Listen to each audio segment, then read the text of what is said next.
What is a symphony? Symphony is a collaboration of different instruments harmoniously, sometimes unharmoniously, but it is a collaboration of instruments, and sometimes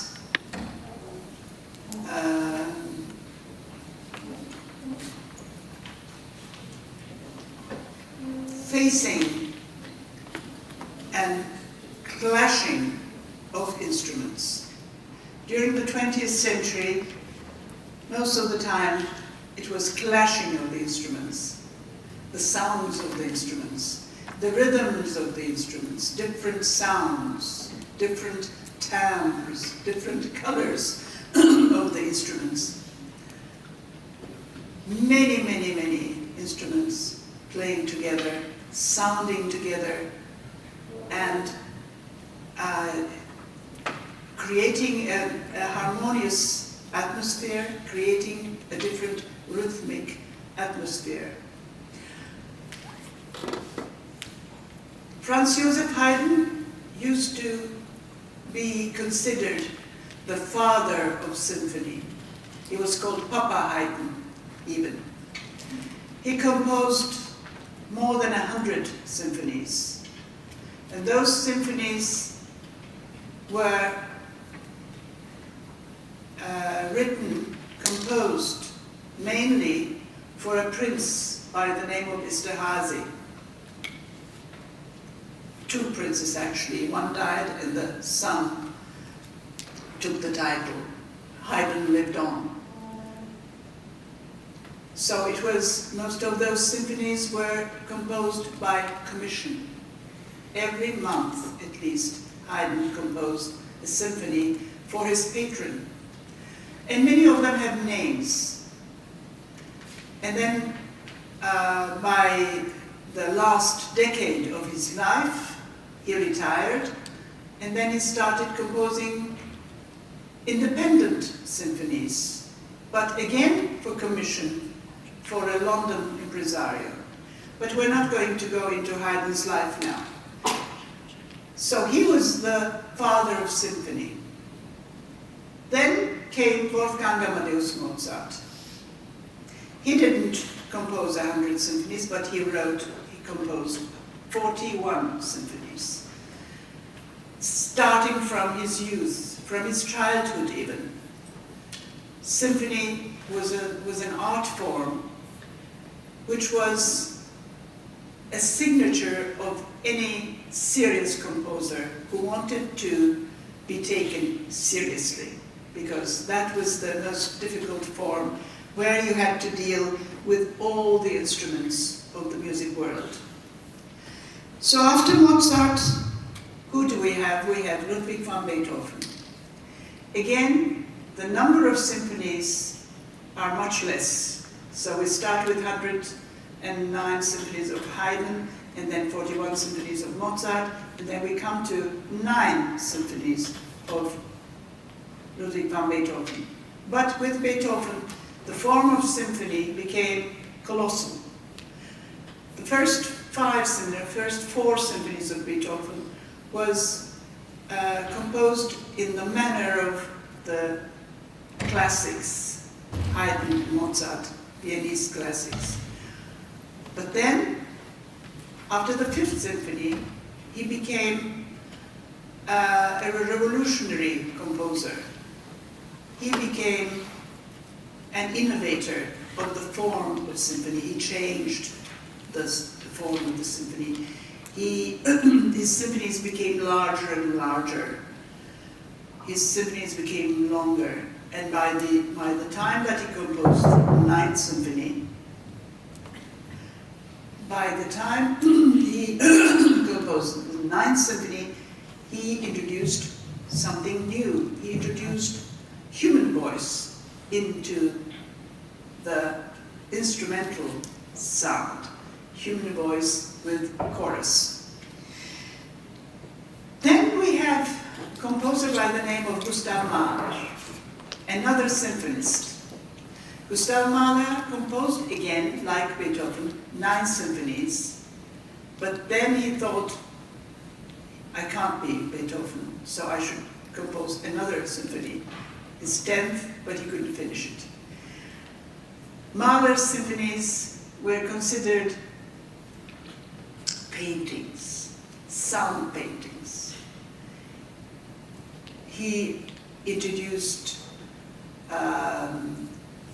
folk traditions, the sounds of the folk traditions into his symphonies. He introduced the popular sounds of his times into his symphonies. He introduced many new, innovative things into his symphonies, and he also composed symphonic works for human voice and orchestra. Now we come to the 20th century. Of course, Mahler also lived during the 20th century. Part of his life was spent during the 20th century, but he was not considered a 20th century composer, really. He is the late 19th century post-romantic composer. He's considered a post-romantic composer. But we come to the 20th century. In the 20th century, especially the first half of the 20th century, introduces to us many Russian composers. If you remember, we talked about Igor Stravinsky, and then we talked about Sergei Prokofiev. Now we're going to talk about Dmitri Shostakovich. Dmitri Shostakovich is the symphonist of the 20th century. He composed 13 or 14. 14 symphonies. She knows better. I think because she studied today. Right?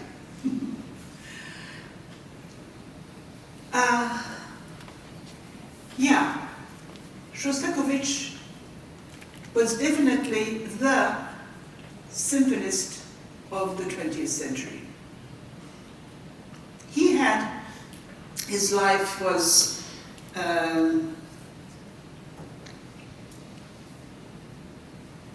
a historical novel, almost, of the first half of the 20th century. He was born in 1906.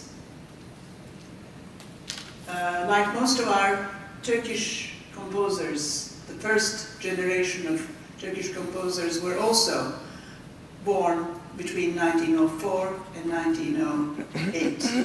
So this time span, the first decade of the 20th century, really produced important composers, both in Turkey and in Russia. The first years of his life was quite comfortable. With his parents were bourgeois Russian professional people. Then, in 1917, the Russian Revolution took place. During the first years of the Russian Revolution, the art scene in Moscow and St. Petersburg was fantastically lively. Very, again in art, it was very revolutionary. Revolutionary ideas were popping up. At the same time, revolutionary, socialistic, new ideas, new creative, bombastic movements were happening in poetry, in painting, in all sorts of graphic arts, especially graphic arts became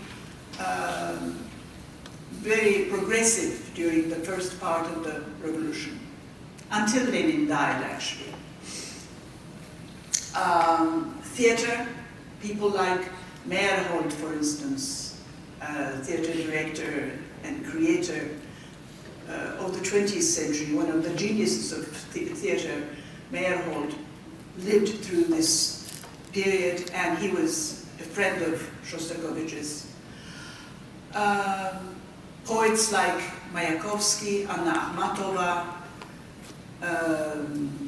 Sialeva, another Roman poet,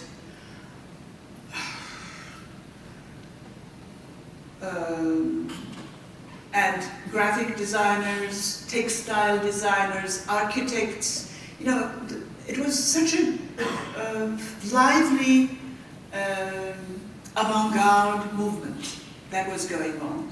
So Shostakovich was in the middle of this creative period. However, after the death of Lenin, the situation changed. By this time, Shostakovich was already quite well known. He collaborated with people like Meyerhold, as I've told you, and Rodchenko and Mayakovsky, and he composed short operas from poems from Mayakovsky, and then in 1934 he composed the first big avant-garde opera of the Russian 20th century, which was called Lady Macbeth, from Mtsensk. Mtsensk is very difficult to pronounce. Is it written there? Yeah, it's over there. Show them. Yeah, Lady Macbeth of Mtsensk.